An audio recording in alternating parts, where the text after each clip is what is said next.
क्या होता है विषुव? अब बताओ एग्जैक्ट लैंग्वेज में।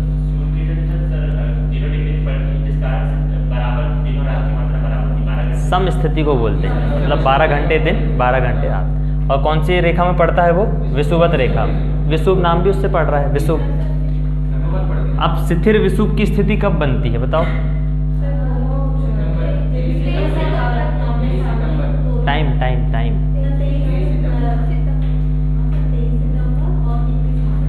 ठीक है, 21 मार्च स्थिर विषुव की बोल रहा हूँ मैं। इधर पे आ जाओगे तो ये आपका क्या है? स्थिर विषुव है। चलो वेरी गुड। अब बना लो अपना मध्य प्रदेश का नक्शा। खूबसूरत सा मेरा प्यारा मध्य प्रदेश बनाएंगे सब लोग। मारो मध्य प्रदेश, स्वच्छता का है संदेश।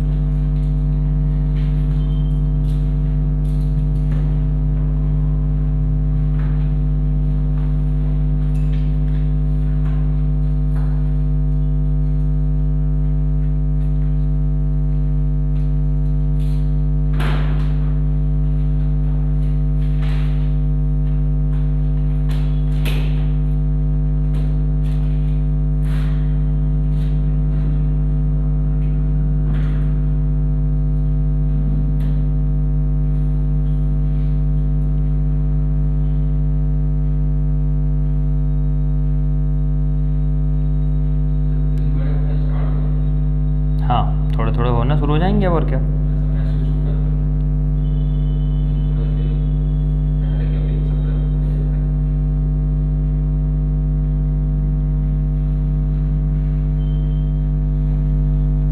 चलो बना लो पहले मध्य प्रदेश। आज चीज़ें समझना कम है, थोड़ा सा चीज़ें फैक्चुअल डेटा रहेगा, लिखना थोड़ा ज़्यादा पड़ेगा आज। डालिए हेडिंग मध्य प्रदेश की जलवायु, और उसमें सब हेडिंग डालेंगे टेम्परेचर, तापमान। जलवायु के साथ हम बहुत सारे फैक्टर पढ़ेंगे, तापमान पढ़ेंगे, वर्षा पढ़ेंगे, ये सारी चीज़ें पढ़ेंगे। ठीक है, अब गौर से देखो, यहाँ समझ लो, ऑटोमेटिकली समझ में आएगा। ये पृथ्वी है और इस पृथ्वी में ये बीच की जो रेखा है, ये कौन सी रेखा है? 0 डिग्री विषुवत रेखा। इसके ऊपर जो रेखा जाती है ये कौन सी है? 23.5 डिग्री कर्क रेखा। और 23.5 डिग्री यहाँ पे कौन सी रेखा है? मकर रेखा। मकर रेखा है। इसी 23.5 डिग्री में हम देखेंगे यहाँ पे हमारा क्या है? भारत स्थित है। ठीक,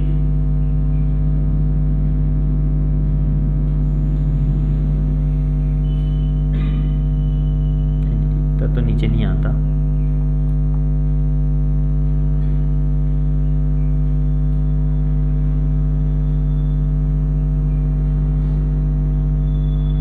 ये हमारा भारत कुछ ऐसा है, इससे बीच बीच से हमारी देखो ये मकर रेखा भी जा रही है, कर्क रेखा भी जा रही है। ठीक, अब गौर से देखिए, यहाँ कल हमने जो स्थिति पढ़ी थी, ध्यान से समझना, क्योंकि ये पूरे की पूरे आपके साइंस के टर्मिनोलॉजीज मिलेंगी आपको यहाँ पे, और यहीं से क्वेश्चन भी बन के आया था। देखो कल हमने देखा था कि ये 21 मार्च की कंडीशन में यहाँ पे आपने देखा था कि सूर्य कहाँ पे रहता है? भूमध्य रेखा के लंबवत रहता है। और जब 21 मार्च से 3 महीने जब वो यहाँ जाता है तो यहाँ पे आपका कौन सा दिन आ जाता है? आपका 21 जून की कंडीशन आती है। और 21 जून की कंडीशन में जो सूर्य होगा वो कहाँ पे चमकेगा? इस वाली स्थिति में चमकना शुरू कर देता है। और जब इस स्थिति में चमकेगा तो इसी समय में हमारे यहाँ देखना सर्वाधिक गर्मी पड़ेगी, बहुत तेज गर्मी रहेगी। क्यों? क्योंकि इस समय सूर्य हमारे एकदम ऊपर पे बैठा हुआ है। अब चूंकि मध्य प्रदेश भी हमारा यहीं पे है और कर्क रेखा भी जो जाती है हमारे मध्य प्रदेश के लगभग 14 जिलों से होकर गुजरती है। अब ये 14 जिलों से होकर गुजरेगी तो क्या इन्हीं 14 जिलों के ऊपर या हमारे पूरे मध्य प्रदेश के ऊपर गर्मी तेज पड़ेगी कि नहीं पड़ेगी? तो जून का महीना हमारे मध्य प्रदेश में सबसे गर्म महीना माना जाता है, सबसे सर्वाधिक गर्म महीना। अब फिर नीचे आ जाइए, देखिए फिर अब ये यहाँ से फिर नीचे आया तो ये कौन सा दिन आ गया आपका जून के बाद? 23 सितंबर। ये स्थिर विषुव की कंडीशन आ गई। अब फिर हमारा जो सूरज है वो कहाँ पे चमकने लगा? यहाँ चमकने लगा। और 3 महीने बाद फिर हमारा सूरज कहाँ आ जाएगा? यहाँ पे आ जाएगा। और ये हो जाएगी आपकी कौन सी? 22 दिसंबर की स्थिति। अब यहाँ पे जब सूरज यहाँ चमक रहा है तो ध्यान से देखिए, हमारे यहाँ जब सूरज यहाँ चमक रहा है तो सूरज यहाँ है तो गर्मी यहाँ पड़ेगी। अब यहाँ पे क्या पड़ने लगेगी? ठंडी।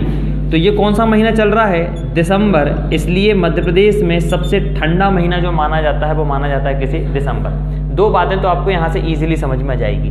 ना केवल मध्य प्रदेश के लिए, संपूर्ण भारत के लिए सबसे गर्म महीना होता है मई जून का, और सबसे ठंडा महीना होता है दिसंबर जनवरी का। यही 2 महीने चलते हैं, तो इसलिए होता है। अब चूंकि हमें पढ़ना है मध्य प्रदेश की जलवायु, तो जलवायु को समझने के लिए सबसे पहले हमें टेम्परेचर समझना जरूरी है।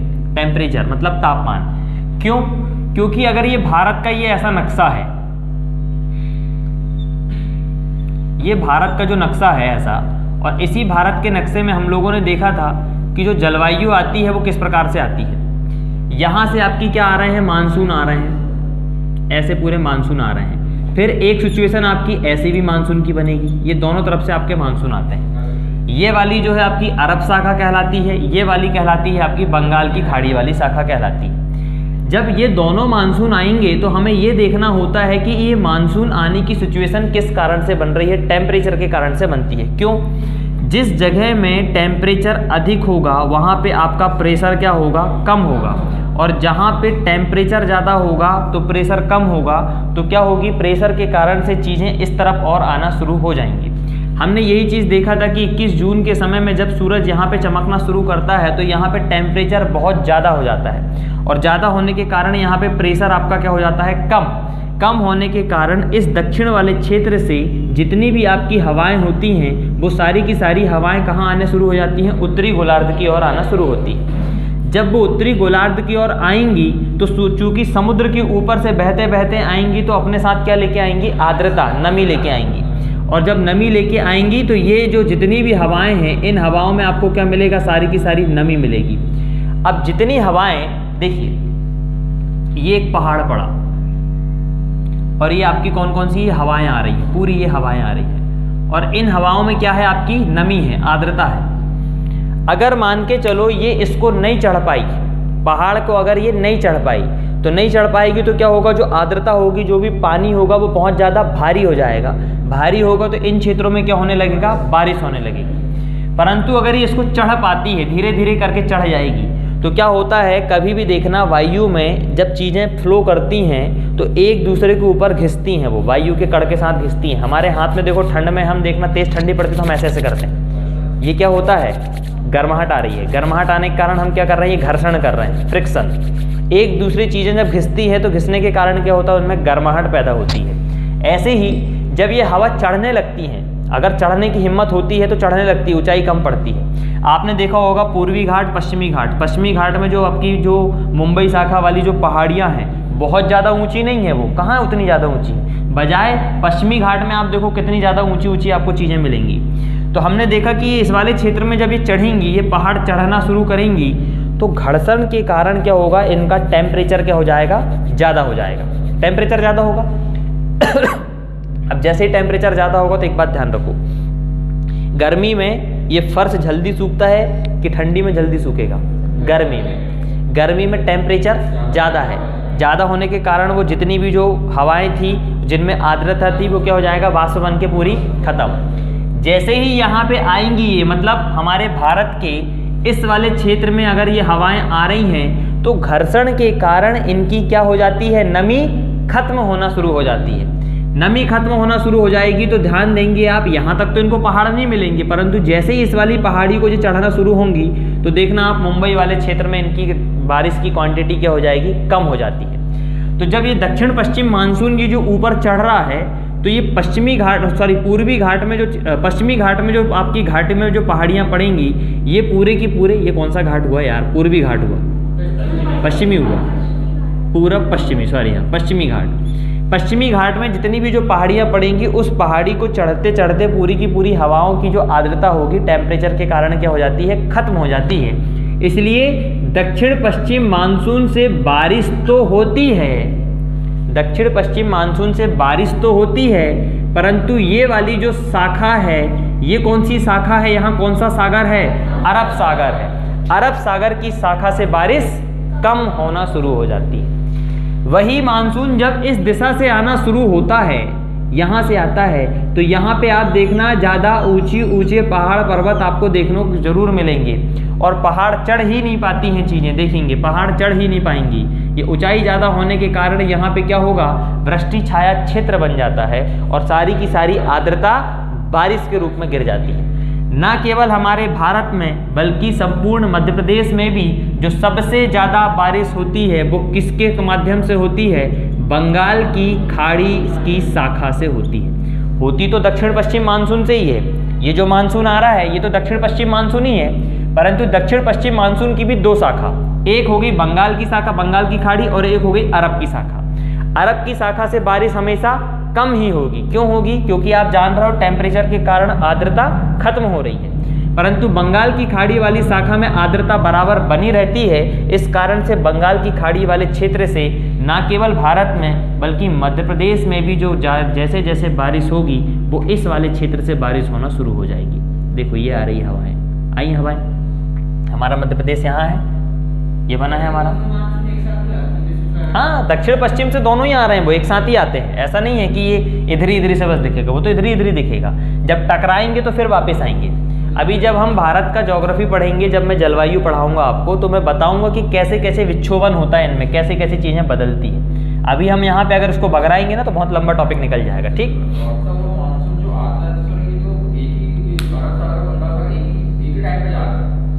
लौटता हुआ मानसून, ये देखो पहले समझिए मानसून क्या है। मानसून एक प्रकार की हवाएं हैं। ठीक, ये हवाएं अगर समुद्र के ऊपर से अपनी आर्द्रता लेके आती हैं तो इनको हम कहते हैं हवाओं को मानसूनी हवाएं। है हवा ही, मानसून क्या है? हवा ही है, परंतु उस हवा में नमी हो जाए, उस हवा में बारिश करने की क्षमता हो जाए तो वो हो जाती है मानसूनी हवाएं। तो ये सब मानसूनी हवाएं हैं, पर जब ये हवाएं यहाँ से बारिश करके चली जाएंगी, फिर यहाँ से टकरा के वापिस आएंगी, तब ये कहलाता है आपका लौटता हुआ मानसून। तो यहाँ पे अकेला बारिश नहीं होता लौटते हुए मानसून से, यहाँ पे भी तो बारिश होगी ना। ये हवा टकराएगी तो वापिस आएगी, ये हवा टकराएगी तो वापिस आएगी, ये ऐसा है। तो हमने ये चीज़ देखा कि जो दक्षिण पश्चिम से मानसून जो आ रहा है आपका, वो तो आ रहा है, परंतु अरब की शाखा से बारिश आपकी क्या होगी? कम होगी, परंतु बंगाल की खाड़ी से बारिश की मात्रा ज़्यादा होगी, हमेशा ज़्यादा होगी। अब देखो ये हवा चली ऐसे करके, तो यहाँ पे बारिश हुई, यहाँ पे बारिश हुई, और हमारा मध्य प्रदेश का ये वाला हिस्सा आ गया। कौन सा वाला हिस्सा आ गया? ये इधर वाला, मतलब ये दक्षिण पूर्वी हिस्सा हो गया। कौन सा हो गया? दक्षिण पूर्वी। इसलिए आप देखना बारिश का क्रम हमारे मध्य प्रदेश में कैसा होता है। सबसे पहले बारिश कहाँ होती है? आपके ये सतपुड़ा मैकाल वाले, मतलब दक्षिण पूर्वी वाले क्षेत्र में होगी। अब ये बारिश की हवाएं जब यहाँ पे करेंगी तो ध्यान देना, आप बहुत अच्छे से समझना कि एक बार आप देखो 100 मीटर तक आप जब दौड़ के जाते हो तो आपके अंदर एनर्जी अच्छी रहती है। अगला 100 मीटर दौड़ोगे तो एनर्जी थोड़ी कम, फिर अगला 100 मीटर दौड़ोगे तो खत्म, फिर अगला 100 मीटर दौड़ोगे तो फुस खत्म। ठीक, ऐसे ही जब यहाँ पे जब ये आ रही हैं तो सारी की सारी आर्द्रता नमी को पूरी की पूरी यहाँ पे गिराएंगी। इसलिए ये वाला जो क्षेत्र है सर्वाधिक वर्षा वाला क्षेत्र कहलाएगा। इसलिए मध्य प्रदेश में सर्वाधिक वर्षा कहाँ होती है? मैकाल श्रेणी में होती है। मैकाल श्रेणी है कि नहीं है? कॉर्नर में मैकाल श्रेणी में। अब ये वर्षा यहाँ से बढ़ी, ऊपर बढ़ेगी, बची कुची आर्द्रता नमी लेके जा रही है। ये क्या हो रही है? बची कुची। अब ये बची कुची आर्द्रता नमी लेके जाएगी तो फिर कहाँ पे बारिश करेगी? इस वाले क्षेत्र में बारिश करना शुरू करेगी। ये कहाँ पे करेगी? इस वाले क्षेत्र में। मतलब कौन कौन सा क्षेत्र आ गया इसमें? विंध्य का कगारी क्षेत्र आ गया, रीवा पन्ना का पठार आ गया, थोड़ा थोड़ा बुंदेलखंड आ गया, और यहाँ पे आपका कौन सा आ गया? पूर्वी सतपुड़ा वाला क्षेत्र, पूर्वी सतपुड़ा वाला क्षेत्र। अब यहाँ पे सेकंड टाइम में पहले नंबर पे यहाँ पे बारिश करेगी, दूसरे नंबर में आपका बारिश क्या करेगी? यहाँ पे करेगी। अब जब यहाँ से बची कुची हवाएं निकलेंगी तो एक बात याद रखना रे भाई, यहाँ पे क्या बारिश बच जाएगी क्या? अब 2 जगह पे पहाड़ी क्षेत्रों में उसने बारिश कर दिया है, तो बारिश में हवाओं में नमी पूरी की पूरी क्या हो जाएगी? खत्म हो जाती है। अब जब यहाँ से जो हवाएं जाएंगी तो बिल्कुल बौछार हल्की हल्की बारिश बस कर पाएगी। इसीलिए ये जो चंबल का क्षेत्र है, देखो ये चंबल लगा हुआ है, ये चंबल है पूरा ऊपर का। इसलिए जब चंबल में ये हवाएं प्रवेश करेंगी ना तो बारिश करने की इनकी क्षमता खत्म हो जाती है। इसीलिए चंबल के क्षेत्र में देखना पूरी की पूरी बारिश एकदम 0 होती है। 55 सेंटीमीटर के करीब आप देखेंगे यहाँ पे बारिश देखने को मिलेगी चंबल वाले क्षेत्र में, और यहाँ की बारिश आपको देखने को मिलेगी 200 सेंटीमीटर के अप्रॉक्सीमेट आपको यहाँ पे मिल जाएगा। अब आप समझ रहे हो बारिश का क्रम देखो कहाँ से पूछेगा। पिछले बार तापमान का पूछा था, इस बार बारिश का पूछ सकता है। देखो बारिश शुरू हुई कहाँ से? मध्य प्रदेश के दक्षिण पूर्वी हिस्से से, मतलब दक्षिण से शुरू हुई, दक्षिण पूर्व से। कहाँ जा रही है? ये उत्तर में जा रही है, ऊपर मतलब उत्तर में जा रही है, और यहाँ पे भी जा रही है तो पूरब में जा रही है। दक्षिण पूर्व से शुरू हुई, उत्तर पूर्व में जाएगी, फिर उत्तर में जाएगी। मतलब मध्य प्रदेश में बारिश का जो क्रम होगा वो कैसा होगा, दक्षिण से उत्तर की ओर। आया समझ में? पिछले साल पेपर में आया था मध्य प्रदेश में तापमान का क्रम क्या है, तो उत्तर से दक्षिण की ओर होता है तापमान। यहाँ पे ज़्यादा होता है तापमान, यहाँ पे क्या होता है, कम होता है। और एक बात बताओ, जब ये हवाएं आएंगी तो इनमें नमी रहेगी तो ठंडी हवाएं रहेंगी, परंतु जब यहाँ पहुँचेंगी तो नमी तो है ही नहीं, ठंडी तो है ही नहीं, तो गर्म क्षेत्र रहेगा कि नहीं रहेगा, ठंडा हो ही नहीं पाएगा। तो यहाँ पे टेम्परेचर आपका क्या रहेगा, हमेशा बहुत सर्वाधिक रहेगा। इसलिए ग्वालियर में आपको हमेशा टेम्परेचर बहुत ज़्यादा मिलेगा, बहुत गर्म मिलेगा आपको, ग्वालियर वाला भिंड वाला क्षेत्र जो मिलेगा। अब देखिए यहाँ से जब ये वर्षा गई तो यहाँ से इतने वाले क्षेत्र में पहुँचेगी तो चंबल वाले क्षेत्र में पहुँचते पहुँचते ये बारिश करना बहुत कम कर देगी। इसलिए चंबल वाले क्षेत्र में, ये बुंदेलखंड वाले क्षेत्र में, इन क्षेत्रों में मध्य प्रदेश में बारिश क्या होती है, बहुत कम होती है। और सर्वाधिक बारिश मध्य प्रदेश के किन हिस्सों में होती है, ये दक्षिण वाले क्षेत्र में, मतलब मैकाल हो गया, विंध्य वाला हो गया, ये सतपुड़ा क्षेत्र हो गया। इसीलिए हमारे यहाँ पे देखना एक पचमढ़ी क्षेत्र मिलेगा, यहाँ पे आपको टेम्परेचर भी क्या मिलेगा, यहाँ पे बहुत कम मिलता है, सबसे ज़्यादा माइनस टेम्परेचर चला जाता है यहाँ पे, और बारिश के हिसाब से भी यहाँ पे बहुत ज़्यादा बारिश आपको देखने को मिलती है। आया समझ में? तो ये लॉजिकल चीज़ें हैं, आपको पता रहना चाहिए। तो सबसे पहला क्रम हमने देखा, जलवायु का जो क्रम है वो कैसा होता है बारिश का, दक्षिण से उत्तर की ओर। दूसरी बात, आप सबसे पहले समझिए मौसम, ये तो क्रम बता दिया मैंने, मौसम। और दूसरा समझिए जलवायु, क्या होता है, इन दोनों में फर्क क्या होता है। किसी भी क्षेत्र विशेष का अल्पकालिक वातावरण की स्थिति, जिसमें आप बारिश बता सकते हैं, जिसमें आप तापमान बता सकते हैं, जिसमें आप आर्द्रता बता सकते हैं, ये सारी स्थिति को बताना कहलाता है मौसम। जैसे हमने कहा मौसम खराब हो गया, अरे सोमवार के दिन बड़ा खराब मौसम था, कब की बात कर रहे हैं हम, केवल सोमवार की बात कर रहे हैं। तो मौसम कभी भी छोटे समय के लिए होता है, छोटे समय के लिए, जबकि जलवायु दीर्घकालिक के लिए होती है, कि जैसे पूरे वर्ष भर, पूरे साल भर इस क्षेत्र विशेष में बारिश कैसी हुई, इस क्षेत्र विशेष में हवाएं कैसी चली, इस क्षेत्र विशेष का तापमान क्या रहा, इस क्षेत्र विशेष में कैसी सिचुएशन रही, इस क्षेत्र विशेष में जलवायु किस प्रकार की रही, ये सारी चीज़ों का अध्ययन जो दीर्घकालिक होता है, लंबे समय के लिए होता है, उन चीज़ों का अध्ययन कहलाता है आपका क्या, जलवायु। तो जलवायु क्या होती है, दीर्घकालिक होती है, मतलब लंबे समय की होती है, जबकि मौसम अल्पकालिक होता है। आया समझ में? तो सबसे पहले लिखेंगे मौसम और जलवायु में फ़र्क, 3 नंबर मार्कर में आता है मेंस में ये लिखने को, ठीक। लिखिए सबसे पहले, अब यहाँ पर गौर से देखिए हमारे मध्य प्रदेश की जलवायु कैसी है। 0 डिग्री से 23.5 डिग्री का जो एरिया कहलाता है, ये कौन सा एरिया है, ये उष्ण कटिबंधीय एरिया है। और इसके ऊपर का जो हिस्सा है आपका 66.5 45 से 45 तक का मान लें, तो ये वाला कौन सा हिस्सा है आपका, उपोष्ण कटिबंधीय। तो देखा जाए तो हमारा भारत जो है उपोष्ण में भी है और उष्ण में भी है, परंतु अधिकतर हिस्सा जो इसका है वो कहाँ पे है, उष्ण कटिबंधीय में, पहली बात। दूसरी बात, हिमालय के कारण से इस क्षेत्र की जो ठंडी हवाएं हैं वो ठंडी हवाएं हमारे क्षेत्र में आ नहीं पाती हैं। जब आ नहीं पाती हैं तो अपेक्षाकृत हमारा क्षेत्र क्या रहेगा, गर्म ज़्यादा रहेगा। गर्म रहेगा मतलब कौन सा रहेगा, ये उष्ण रहेगा। इसी कारण से ना केवल भारत की बल्कि मध्य प्रदेश की भी जो जलवायु रहेगी वो कैसी जलवायु रहेगी आपकी, उष्ण कटिबंधीय, उष्ण कटिबंधीय मानसूनी जलवायु लिख सकते हैं अपन इसको, क्योंकि यहाँ पे हमारे यहाँ जो जलवायु परिवर्तित होती है किससे होती है, मानसून से होती है। तो मध्य प्रदेश की जो जलवायु है वो कैसी है, उष्ण कटिबंधीय मानसूनी जलवायु है। ना केवल भारत की है बल्कि हमारे मध्य प्रदेश की भी जलवायु है। क्यों है ये देख लीजिए, इसकी सिचुएशन देख लीजिए, ये उपोष्ण में भी है और उष्ण में भी है, परंतु उपोष्ण का असर इसलिए नहीं हो पाता है क्योंकि यहाँ हिमालय पर्वत बैठा हुआ है, और हिमालय पर्वत के चक्कर में जो ठंडी हवाएं हैं वो हमारे यहाँ आ नहीं पाती हैं ज़्यादातर। तो अपेक्षाकृत हमारा क्षेत्र क्या रहता है, उष्ण ज़्यादा रहता है, गर्म ज़्यादा रहता है। इस कारण से इस क्षेत्र की जो जलवायु रहेगी वो कैसी रहेगी, उष्ण कटिबंधीय रहेगी। लिखिए, अब गौर से समझना, ये बड़ा इंपॉर्टेंट टॉपिक समझा रहा हूँ आपको, ठीक। चलो इसी नक्शे में आओ। अभी क्या हो रहा था, ये मानसून आया, ध्यान से देखिए, ये हवाएं आई, मानसूनी हवाएं आई, और इन हवाओं के चक्कर में संपूर्ण देश में बारिश हुई बारिश। तो हमारे मध्य प्रदेश में या संपूर्ण भारत में कौन से कहाँ से बारिश होती है? दक्षिण पश्चिम मानसून से। ये दक्षिण है और कहाँ जा रहा है? पश्चिम में जा रहा है। तो ज़्यादातर बारिश हमारे पूरे संपूर्ण देश में यहाँ होती है, परंतु मैक्सिमम बारिश किसके माध्यम से होती है? बंगाल की खाड़ी के माध्यम से। अब देखो, जब ये दोनों की दोनों हवाएं गई ऊपर, तो जितनी इनने नमियाँ लेके आई थी, जितना बारिश लेके आई थी, सारी की सारी क्या करेंगी? बारिश करके चली जाएंगी। बारिश करते करते ये ऊपर गई तो सूर्य की स्थिति क्या होने लगेगी? हमारी इधर आने लगेगी। जैसे ही इधर आने की स्थिति हुई तो यहाँ पे आपका टेम्परेचर ज़्यादा होगा और दबाव कम, तो हवाएं रिटर्न होना शुरू होंगी। क्या होंगी? वापिस होना शुरू होगी। तो अभी की स्थिति क्या थी? देखिए, अभी की स्थिति की बात करें तो इस पूरे क्षेत्र में यहाँ पूरा की पूरा समुद्र है, पानी पानी भरा हुआ है, ज़्यादातर पानी है, ये नीचे पानी है ग्लोब में। तो जब हवाएं यहाँ से गईं तो नमी लेके गई थी, तो मैं क्या कह सकता हूँ कि हवाओं का रुख इस समय जल से स्थल की ओर था। जल से स्थल की ओर मतलब जमीन की ओर था।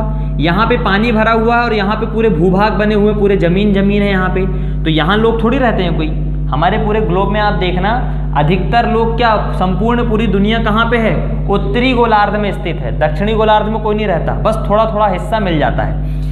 तो अभी जब हवाएं हमारी चल रही थी तो आप देखेंगे ये हवाएं यहाँ से इधर जा रही थी, तो यहाँ पे क्या भरा हुआ है? आपका जल, पानी भरा हुआ है। और ये पानी से जब हवाएं जा रही थी तो पानी से कहाँ जा रही हैं? जमीन में जा रही हैं, मतलब जल से स्थल की ओर जा रही थी। और ये कब जा रही थी? जब सूर्य आपका कहाँ पे बैठा है? उत्तरायण की स्थिति में बैठा है, मतलब उत्तरी गोलार्ध में बैठा है। एक बार और गौर से समझो। देखो, ये आपका पृथ्वी है, ये आपका 0 डिग्री रेखा है, ये 0 डिग्री है, और यहाँ पे आपकी 23.5 डिग्री है, और यहाँ पे आपका सूरज चमक रहा है। ठीक, ये सूरज है।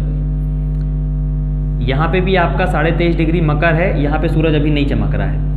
इस वाले क्षेत्र में आप देखोगे तो ये पूरा की पूरा क्या भरा हुआ है? पानी है। ये पूरा पानी है, सब पानी है। ये पानी है, ये भी पानी है, सब लगभग पानी है। अधिकतर भाग पानी है। पृथ्वी में सबसे ज़्यादा क्या है? पानी तो है, स्थल तो बहुत कम मात्रा में है। ठीक, तो ये पानी है पूरा। जब हमने देखा था कि सूरज यहाँ आ गया, अभी मैं भारत नहीं समझा रहा हूँ, भारत मत समझो, अभी पूरी स्थिति समझो। जब सूरज आपका इस कर्क रेखा में चमक रहा था, तब यहाँ पे क्या हुआ? टेम्परेचर ज़्यादा, प्रेशर कम हो गया।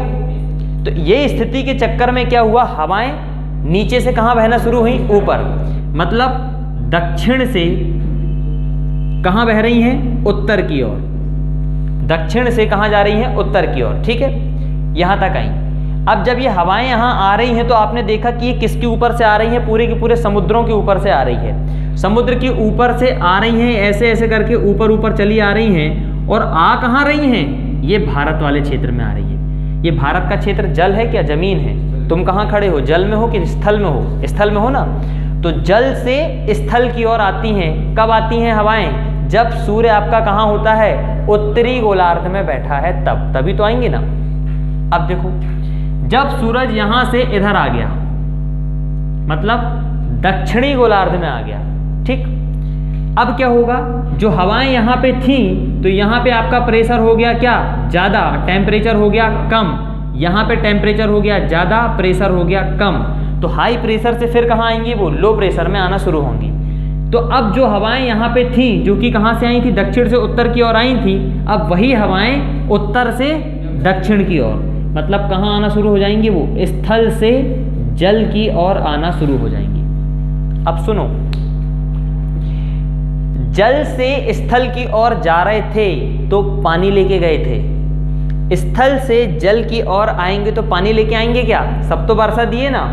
तो जो रिटर्न वाली हवाएं होंगी, ये जो रिटर्न हवाएं होंगी, इन्हीं हवाओं को कहा जाता है शुष्क हवाएं। क्योंकि जाते समय तो गीली थी, बारिश करके चली गई, परंतु आते समय पानी बचा नहीं, तो क्या हो गई? वो आपकी शुष्क हवाएं हो गई। क्या हो गई? वो शुष्क हवाएं। जब ये हवाएं रिटर्न होके आएंगी, यहाँ से ऐसे रिटर्न होके आएंगी पूरी की पूरी, तो इन हवाओं में नमी की मात्रा बहुत नगण्य हो जाती है, कम हो जाती है, बची कुची नमी रहती है। तो इन हवाओं से बारिश तो होती है, परंतु बारिश कैसी होती है? बौछार वाली बारिश होती है। कैसी होती है? बौछार वाली बारिश। काय की मात्रा नहीं, हवा वो एक अलग मुद्दा है। जब आप हवाएं पढ़ते हैं तो हवाएं फैलती हैं, तो हवाओं के साथ पानी मिल के आता है, तो वो एक अलग मैटर है। तो जब ये रिटर्न आपकी जो हवाएं आ रही हैं, तो ये हवाएं कैसी कहलाएंगी? आपकी शुष्क हवाएं कहलाएंगी। अब देखो, यही हवा आपकी कहाँ आ रही है? ये आ गई, भारत को छोड़ो, ये भारत में आई पूरी हवाएं, तो भारत में ये बारिश कर रही हैं, हल्की हल्की बारिश कर रही हैं। यही हवाएं आपकी आई कहाँ पे? यहाँ, ये रिटर्न आ रही है। इनमें बारिश ज़्यादा होगी कि कम होगी? कम होगी। जब यही हवाएं शुष्क हवाएं आती हैं, तो ये कहीं कहीं किन्हीं किन्हीं क्षेत्रों में हल्की हल्की बारिश करती हैं, थोड़ी बहुत बारिश। यही स्थानीय हवाएं या इन्हीं शुष्क हवाओं को जिन क्षेत्रों में ये बारिश करती हैं, इन्हें कहा जाता है वहाँ पे मावठ। पेपर में आता है मावठ। तो मावठ कैसी हवाएं हैं? शुष्क हवाएं हैं। वो भी कैसी? स्थल से जल की ओर आती हुई हवाएं हैं। तो मावठ का फ्लो कहाँ से कहाँ होगा? उत्तर से दक्षिण की ओर। पेपर के क्वेश्चन है ये आपके। इसको ये भी कह सकते हैं कि मानसून जो लौटते मानसून, हाँ, उसके दो तीन कारण हो सकते हैं। एक तो हिमालय पर्वत होगा, मतलब उनकी वजह से वापस आता है मानसून लौटते। सीधी बात तो ये है केवल कि मानसून का लौटते हुए, मानसून का सबसे पहला कारण है सूर्य का दक्षिणायन में होना, मतलब एक कारण ये। दूसरा कारण ये है कि जो मानसून है आपका, जाता हुआ मानसून है, जब हिमालय में टकराता है तो टकरा के ऑटोमेटिकली रिटर्न होता है। परंतु पहला कारण आप क्या देंगे यहाँ पे? ये, अगर मान के चलो सूर्य का दक्षिणायन नहीं होता तो वो हवाएं टकरा के वहीं करती, तो हिमालय क्षेत्र में बारिश करना चाहिए था उनको। क्यों लौटने लगी वो वापस? क्योंकि दबाव आपका क्या हो गया? यहाँ पे कम हो गया। तो वो हिमालय पे तो ऊंचा है तो चढ़ नहीं पा रही है। ना चढ़ने के कारण आप देखना चेरापूंजी, मासीराम साइड आप देखना बहुत ज़्यादा बारिश होती है, अरुणाचल प्रदेश, मेघालय, मणिपुर साइड वाले क्षेत्र में। तो जब सूर्य आपका दक्षिणायन में आ जाता है तो टेम्परेचर, प्रेशर के एक जो फैक्टर काम करते हैं, उस कारण से आपका मानसून उल्टा काम करने लगता है, रिटर्न आने लगता है। ठीक है, तो वो एक मैटर आपका अलग मिलेगा। तो केवल बात ये समझना है कि जब वर्षा, बारिश, आपकी हवाएं जब वापिस आ रही हैं, तो ये जो हवाएं वापिस आ रही हैं, ये कैसी हवाएं हैं? आपकी शुष्क हवाएं हैं, इनमें नमी कम है। और जब यही बारिशें, यही हवाएं किसी स्थानीय क्षेत्रों में जो हल्की हल्की बारिश करती हैं, इन्हीं क्षेत्रों में इन बारिशों को क्या कहा जाता है? मावठ। अब देखो, लौटता हुआ मानसून कब आएगा आपका? 21 मार्च से 21 जून के समय में मानसून गया, फिर यहाँ पे आ गए सितंबर, फिर आ गया आपका दिसंबर के समय में, मतलब अक्टूबर से दिसंबर के समय में आपका क्या आता है? मानसून रिटर्न होता है। अभी कुछ दिन पहले बारिश हुई थी, क्यों हुई थी?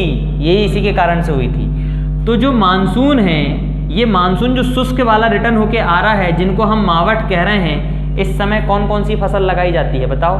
गेहूं लगाई जा रही है? लगाई जाती नहीं, चना लगाया जा रहा है। तो जो बारिश शुष्क वाला मानसून है या जो मावठ है, कौन सी फसलों के लिए लाभदायक होगा? गेहूं के लिए, चना के लिए, मटर के लिए, इनके लिए ज़्यादा फायदेमंद है। कुल मिला के अक्टूबर के समय में जो फसल बोई जाती हैं, ये कौन सी फसल कहलाती हैं? आपकी रबी की फसल। रबी की फसल है कि नहीं है? ये जितनी भी मावठ है, ये किसके लिए फायदेमंद होगी सबसे ज़्यादा? रबी की फसल के लिए सर्वाधिक फायदेमंद फसल कहलाती है। ये कौन सी?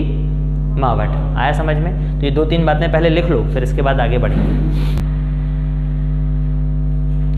ठीक है, तो कुल मिला के मैं ये कह सकता हूँ कि जो दिसंबर समय में, अक्टूबर से लेके दिसंबर जनवरी के समय में जो बारिशें होती हैं, वो पश्चिमी विक्षोभ के कारण होती हैं। कुल मिला के देखा जाए तो वो किस कारण से होती हैं? पश्चिमी विक्षोभ। अब देखो ये होता क्या है पश्चिमी विक्षोभ, थोड़ा सा समझ लीजिए। हालांकि इंडियन ज्योग्राफी का टॉपिक है, फिर भी बता रहा हूँ। पश्चिमी विक्षोभ नाम से ही अगर इसको समझोगे तो तुमको ऑटोमेटिकली समझ में आएगा। पश्चिम मतलब पश्चिम दिशा, पश्चिम से आएंगी मतलब। विक्षोभ मतलब डिस्टरबेंस, खुचड़ बुचड़ कर देना, डिस्टरबेंस। कैसा? अब देखो, नॉर्थ, साउथ, ईस्ट, वेस्ट, अगर कोई भी चीज़, कोई भी हवा पश्चिम से निकल रही है तो कहाँ जाएगी? पूरब ही जाएगी। ऐसा तो होता नहीं है कि ये ऐसा घूम के ऐसा आएगी, ऐसा होता है कि कभी? कोई भी हवाएं जब चलती हैं तो सीधी चलती हैं ना, ऐसी ऐसी तो नहीं चलती हैं। वो तो जब तक उनमें कोई अपवाद नहीं आएगा तब तक वो आड़ी तिरछी नहीं चलेगी। तो जो पश्चिम वाली हवाएं हैं, देखिए, चूँकि पश्चिम से पूरब की ओर चलती हैं, चूँकि पश्चिम से पूरब की ओर चलती हैं, इस कारण से इन्हें क्या कहा जाता है? पश्चिमी। एक बात, विक्षोभ का मतलब देखो, हवाएं हमेशा अपने सीक्वेंस में समानांतर रूप में चलती हैं। ये हवाएं चल रही हैं, सीधी सीधी चल रही हैं। अब अगर अचानक से कोई स्थानीय छोटी मोटी हवाएं यहां पे आके इसके ऊपर दबाव बना दे, जैसे देखो ये हवा चल रही है, नीचे नीचे हवा चल रही है, हवा चल रही है, ऊपर से कोई दूसरी तीसरी हवाएं आ जाएं, अलग से आ जाएं और इसमें आके क्या कर दे, वो मिक्स हो जाए। तो वो यहाँ आई, इसको दबाई, जैसे ही दबाई तो इसको जाना था यहाँ, परंतु ये कहाँ मुड़ गई, यहाँ। ये आई, ये मुड़ गई यहाँ, ये आई, ये मुड़ गई यहाँ, ये आई, ये मुड़ गई यहाँ। कुल मिला के इनके रास्ते में डिस्टरबेंस करने का काम किया इन हवाओं में, किसी तीसरी हवा ने।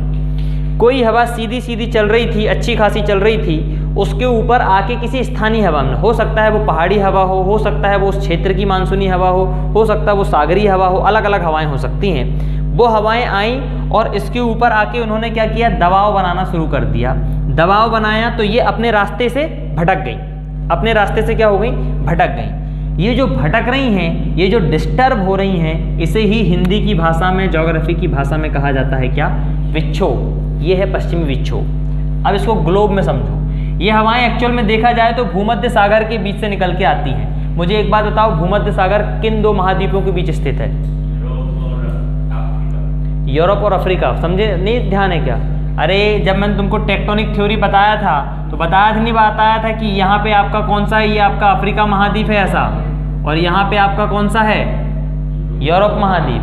इस महाद्वीप के बीच में जो सागर बना हुआ है ये पहले टेक्टिस सागर था, परंतु आज क्या है, ये भूमध्य सागर। उस दिन भी बताया था पर तुम समझते नहीं। ये जो पश्चिमी विक्षोभ है यहाँ से निकलता है। अब इसको ग्लोब में समझो। देखो ज्योग्राफी तो बेटा ऐसे ही पढ़ाऊंगा तुमको ना, तुम भी कहोगे कि क्या ही पढ़ा दिए रे, समझ में नहीं आया कुछ।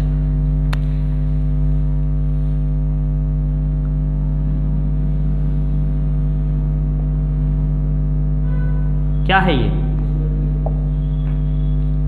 अब जो आपका अफ्रीका महाद्वीप है, कुछ ज्यादा ही नीचे हो गया, थोड़ा सा भूमध्य भी काटता है ये ऐसा है, ठीक। फिर तुम्हारा ये यूरोप लगा हुआ है पूरा, थोड़ा और इधर कर लो, ऐसा यूरोप महाद्वीप ये फैला हुआ है। ये आपका एशिया महाद्वीप फैला हुआ है। ये आपका भारत की प्लेट फैली हुई है, ये पूरे ऐसे भारत की प्लेट फैली हुई है। यहाँ पे तुम्हारा अरे ज़्यादा ही नीचे आ गया, ये इतना नीचे नहीं आना चाहिए, ठीक है, थोड़ा बस आता है भूमध्य रेखा के नीचे, ठीक है। अब देखो, अब ये है आपका भूमध्य सागर। तुमको ऐसा समझ नहीं पाओगे, मैं अच्छा बड़ा ही बनाता हूँ। ये ऐसा है एक्चुअल में, ठीक। ये हो गया आपका अमेरिका, इधर लग जाएगा, ये आपका यूरोप हो गया, ये आपका एशिया हो गया, ये है हमारा भारत, ये है भारत, ये है आपका भूमध्य सागर, ये है पूरा भूमध्य सागर। ये पूरा पानी भरा हुआ है। क्या भरा हुआ है? पानी। अब देखो मैंने बताया पश्चिमी विक्षोभ, भूमध्य सागर में जब चक्रवात उत्पन्न होता है, चक्रवात, तब ये हवाएं निकलती हैं। ये हवाएं निकली ऐसी, देखो इनको जाना था ऐसा जाना था, परंतु यहाँ पे कोई तीसरी हवा ने आके इनको क्या कर दिया, डिस्टर्ब कर दिया। तो जो सीधी जाने वाली थी वो हवाएं कैसी टर्न हो गई, ऐसी टर्न हो गई।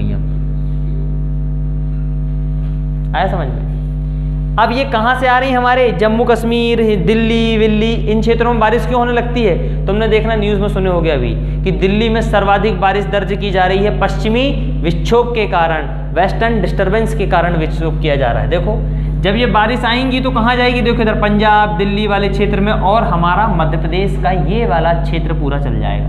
तो जो ऊपर का जो क्षेत्र होता है, जहाँ पे आपका मुख्य रूप से देखोगे तो मालवा का पठार आपको देखने को मिलेगा। इन क्षेत्रों में सर्वाधिक जो बारिश होती है वो किस क्षेत्र के कारण होती है, पश्चिमी विक्षोभ के कारण। तो ये हवाएं पश्चिम से निकलती हैं, जाना था इनको पूरब दिशा में, परंतु विक्षोभ के कारण कहाँ उतर गई, ये दक्षिण की दिशा में टर्न हो गई।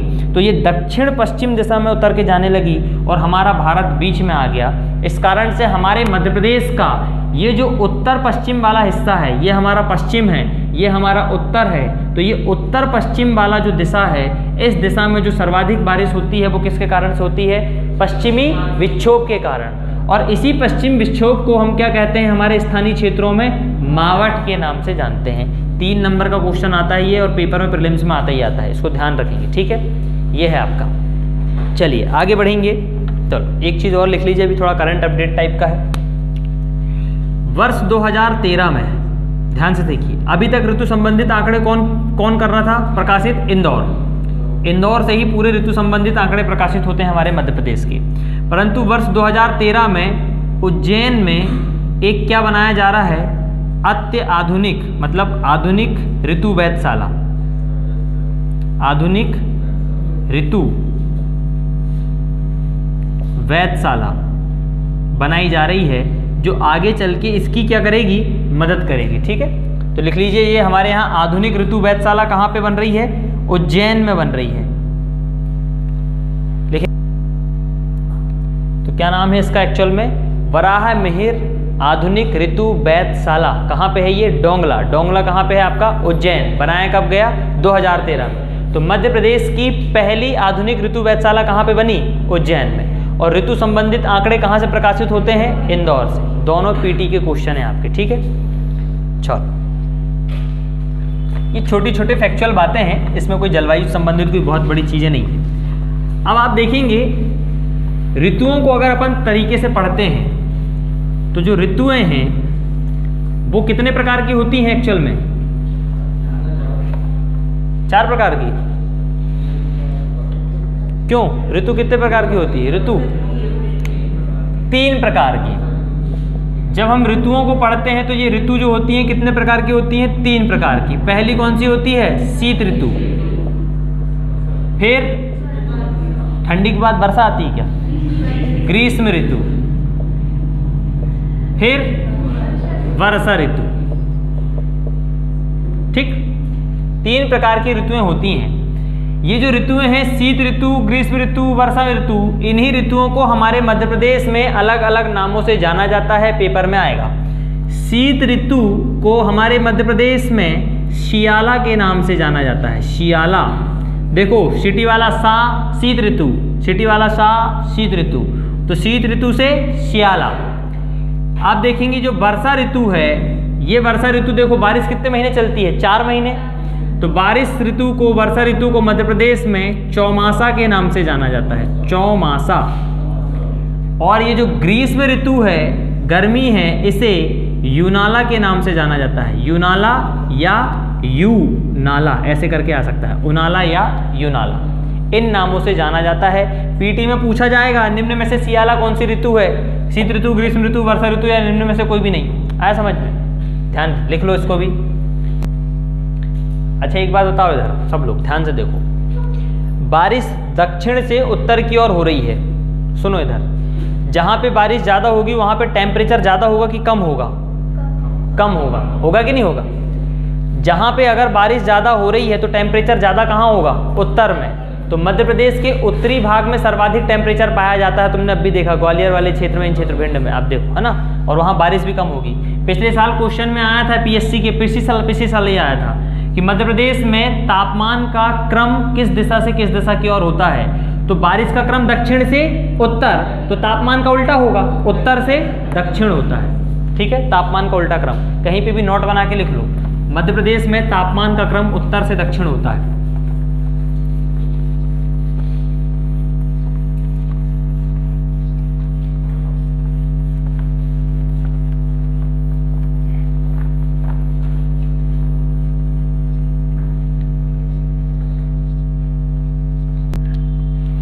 मध्य प्रदेश में जलवायु क्षेत्र, और जितने हो सके उतने डायग्राम बनेंगे, है ना। इसके लिए फटाक से एक मध्य प्रदेश का अच्छा वाला डायग्राम बना लो फटाक करके। मेंस का क्वेश्चन है ये, पीटी में तो आता ही आता है परंतु मेंस में भी है।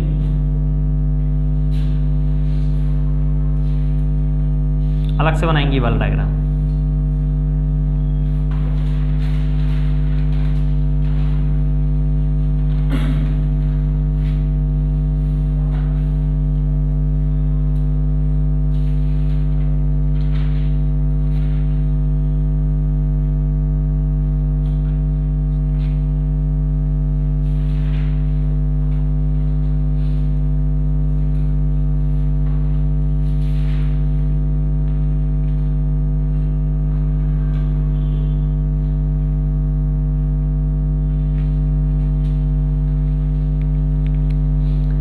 मध्य प्रदेश के जलवायु क्षेत्र।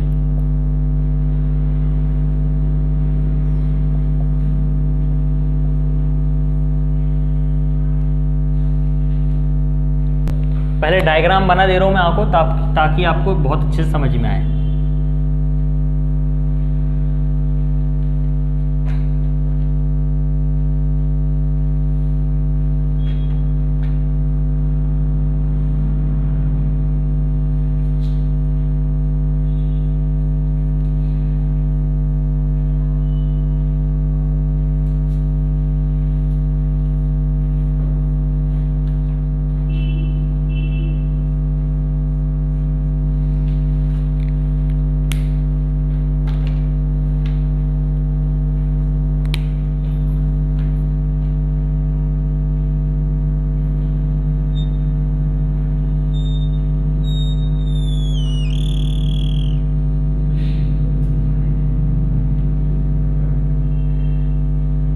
क्यों हंसते हो तुम सियानों के ऊपर रही? हमारा पेन कब कब आ गया तो?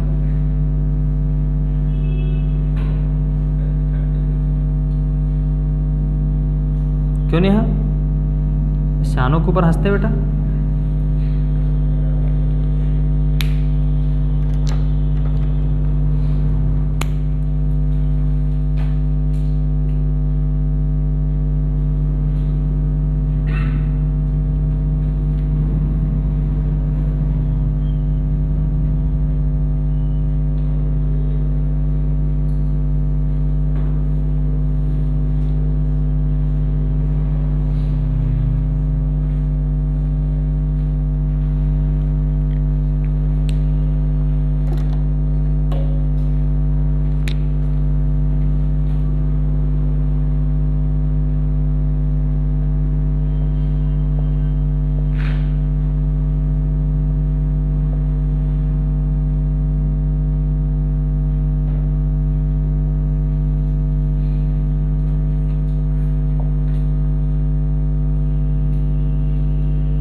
उत्तर भारत का मैदान, अरे उत्तर भारत नहीं, उत्तर मध्य प्रदेश का मैदान है, भारत का भी लिख सकते हो, कोई बड़ी बात नहीं। उत्तर का मैदान बस डायरेक्ट सीधे लिख लो, उत्तर का मैदान बस, उत्तर का मैदान। ये आ जाएगा आपका मालवा का पठार।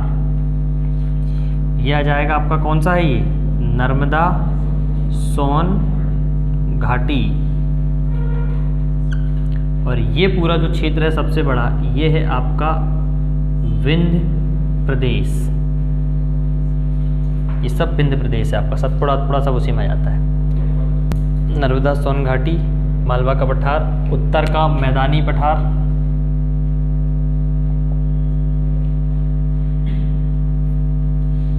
विंध्य का पर्वतीय क्षेत्र, विंध्य का पर्वतीय क्षेत्र।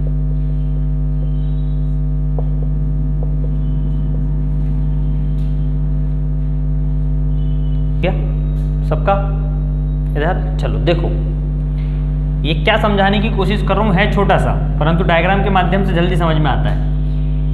मध्य प्रदेश में जलवायु के आधार पर जलवायु के क्षेत्र कितने हैं? 4। पहला क्षेत्र कौन सा है आपका? उत्तर का पठारी मैदान। पहला क्षेत्र कौन सा है? उत्तर का पठारी मैदान। दूसरा क्षेत्र कौन सा है आपका? मालवा का पठार, मालवा का पठार। तीसरा क्षेत्र कौन सा है आपका? नर्मदा सोन घाटी, नर्मदा सोन घाटी। और चौथा क्षेत्र कौन सा है आपका? विंध्य का पर्वतीय क्षेत्र, विंध्य का पर्वतीय क्षेत्र। अब एक बात ध्यान रखो, पेपर में सीधे सीधे आएगा, मध्य प्रदेश में कितने जलवायु क्षेत्र हैं? कितने हैं? 4। इसी की जगह एक और क्वेश्चन देता है, मध्य प्रदेश में कुल कितने कृषि जलवायु क्षेत्र हैं? कृषि जलवायु क्षेत्र, ये डिफरेंट है। अभी जब कृषि पढ़ाऊंगा तब बताऊंगा, परंतु यहाँ मेंशन जरूर कर लेना। मध्य प्रदेश में जो कृषि जलवायु क्षेत्र है उनकी संख्या है कितनी? 11। जबकि भारत में कृषि जलवायु क्षेत्रों की संख्या है कितनी? 15। तो भारत में कुल कृषि जलवायु क्षेत्र की संख्या है 15 और हमारे मध्य प्रदेश में कृषि जलवायु क्षेत्र कितने हैं? 11। तो ये केवल वर्ड का हेर फेर है, ध्यान रखना। 2020 के प्रीलिम्स में था ये क्वेश्चन, 2020 या 19 के प्रीलिम्स में, 19 में था सर, सॉरी पेपर देख लेना, 19 के प्रीलिम्स में था ये क्वेश्चन कि मध्य प्रदेश में कुल कितने कृषि जलवायु क्षेत्र हैं, या भारत का पूछा था, दोनों में से किसी एक का पूछा था। तो मध्य प्रदेश में कितने हैं 11, भारत में कितने हैं 15। जब कृषि पढ़ाऊंगा, मिट्टी पढ़ाऊंगा तब तो बताऊंगा ही बताऊंगा। जबकि मध्य प्रदेश में जलवायु क्षेत्र कितने हैं 4, एक है उत्तर का मैदानी पठार, मालवा का पठार, ये पठार वो पठार, दुनियादारी का पठार, ये 4 क्षेत्र हैं, ये पेपर में आते हैं। अब देखो इन क्षेत्रों के लिख लिए कि ये पहले लिख लो फटाफट, इनको छोटी छोटी बातें इनके लिए लिखना है। इस उत्तर के पठारी मैदान में, इस उत्तर के पठारी मैदान में, चलो तुम बताओ, प्रियंका बताओ इधर। ऊपर हम लोगों ने जितने सारे पठार वठार पढ़े थे, सतपुड़ा पढ़े थे, बघेलखंड पढ़े थे, मालवा पढ़े थे, रीवा पन्ना विंध्य प्रदेश पढ़े थे, बुंदेलखंड पढ़े थे, और ऊपर का उत्तर मध्य भारत का पठार पढ़े थे। अब अगर इसका डायग्राम के हिसाब से तो हम देखो तो यहाँ पे कौन कौन से क्षेत्र शामिल हो रहे हैं। ऊपर कौन सा मिलता था आपका मध्य भारत का पठार, मतलब चंबल वाला क्षेत्र, ठीक है। यहाँ पे कौन सा मिलता था बुंदेलखंड, इधर साइड में आपको कौन सा रीवा पन्ना का पठार मिलता था। तो कुल मिला के इस पूरे क्षेत्र में कितने पठार शामिल हो गए 3, मध्य भारत का पठार ऊपर का, बुंदेलखंड का, और एक कौन सा हो गया रीवा पन्ना का पठार। पेपर में आएगा जलवायु क्षेत्र में उत्तर का पठारी मैदान में निम्न में से कौन सा पठार शामिल नहीं है। मध्य भारत का पठार शामिल नहीं है क्या, बुंदेलखंड का पठार शामिल नहीं है कि रीवा पन्ना का या विंध्य का कगारी प्रदेश शामिल नहीं है, या बोल देगा मालवा का पठार शामिल नहीं है। तो क्या शामिल नहीं है, मालवा का पठार शामिल नहीं है, ठीक है। लिखिए इस पठार में, ठीक। अब एक बात देखिए, यहाँ पे गौर से देखिए, इस वाले क्षेत्र में क्या पाया जाएगा। क्योंकि हमारा जो पूरा भारत बना है किसके कारण से बना है, महाद्वीप और महाद्वीप प्लेट टकराने के कारण से बना है। इसलिए कहीं कहीं आपको ये क्या मिलता है, महाद्वीपीय जलवायु बोलते हैं कई बार, है ना। हमारे क्षेत्र में क्या पाई जाती है, महाद्वीपीय जलवायु, क्योंकि महाद्वीप प्लेट टकराने के कारण से बना है। दूसरी बात, मध्य प्रदेश को गौर से देखो तुम, ये वाला जो क्षेत्र है इसके इधर पे भी राजस्थान है, मतलब पूरा कहीं समुद्र दिख रहा है कि दूर दूर तक नहीं है। इधर पे भी समुद्र दिख रहा है कि दूर दूर तक नहीं है। इधर पे भी समुद्र दिख रहा है कि दूर दूर तक नहीं है। कुल मिला के लैंडलॉक्ड है, समुद्र है आसपास, कहीं नहीं है। परंतु इस वाले क्षेत्र में तो तुमको कम से कम बंगाल की खाड़ी के कारण थोड़ी वर्षा तुमको ज़्यादा मिल ही जाती है। इस वाले क्षेत्र में तुम देखोगे तो यहाँ पे जब आपका दक्षिण पश्चिम मानसून आएगा तो थोड़ी बहुत आपको यहाँ क्षेत्र मिल ही जाएगा। दूसरी चीज़, नर्मदा सोन घाटी वाले क्षेत्र में भी थोड़ा सा पहाड़ी क्षेत्र है तो बारिश इन क्षेत्रों में थोड़ी ठीक ठाक हो जाती है। परंतु ऊपर वाले क्षेत्र में थोड़ी सी क्या है, दिक्कत है, यहाँ पे बारिश कम होती है। तो इन क्षेत्रों में क्या होता है, गर्मी में बहुत तेज गर्मी, ठंडी में बहुत तेज ठंडी। इस प्रकार की जलवायु को बोला जाता है महाद्वीपीय जलवायु।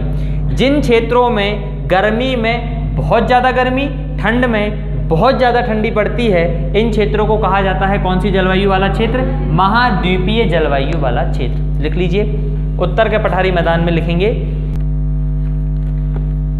फिर लिखेंगे अगला मालवा का पठार, मालवा का पठार, अगली हेडिंग है मालवा का पठार। चलो इसमें तो तुमको नाम से ही दिख रहा है कि मालवा का पठार अकेले ही शामिल है। तो इस मालवा के पठार में आप लिखेंगे, इस पठारी क्षेत्र में समशीतोष्ण जलवायु पाई जाती है। सम जलवायु या समशीतोष्ण जलवायु पाई जाती है। सर्वश्रेष्ठ जलवायु मानी जाती है या सबसे अच्छी जलवायु मानी जाती है।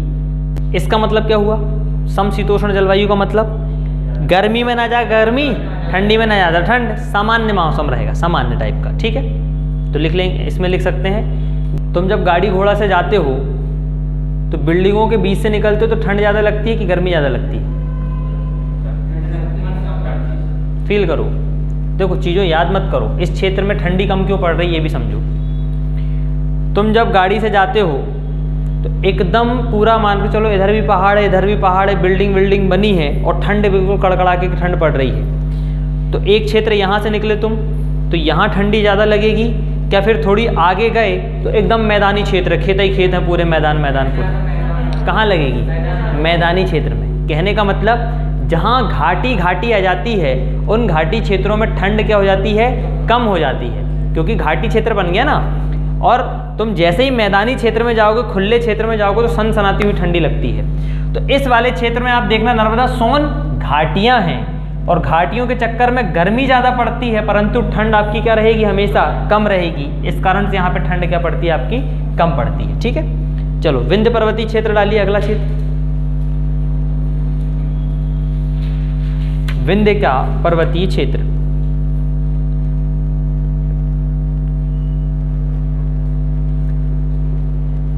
इसमें भी लिखेंगे इस क्षेत्र में भी मालवा के पठार की तरह जलवायु पाई जाती है।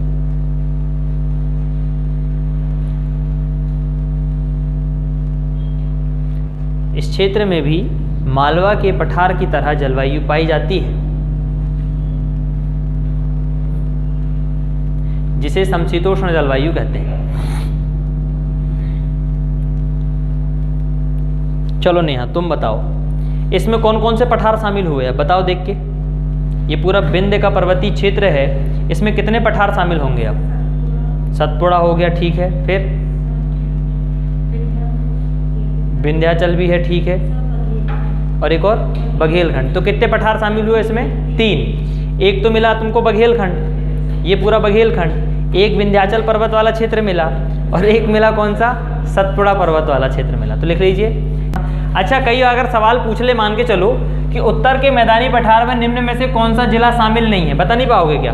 अगर मैं बोलूँगा कि निम्न में से कौन सा उत्तर के मैदानी पठार में जिला शामिल नहीं है, मैं ऑप्शन दे रहा हूँ, एक दे रहा हूँ आपको टीकमगढ़, एक दे रहा हूँ नीमच, एक दे रहा हूँ आपको मुरैना और एक दे रहा हूँ आपको होशंगाबाद, कौन सा शामिल नहीं है? समझ में आ रहे हो? तो ये जिले भी आपको समझ में आ ही जाएंगे कि कौन सा जिला कहाँ कहाँ पड़ रहा है। ठीक।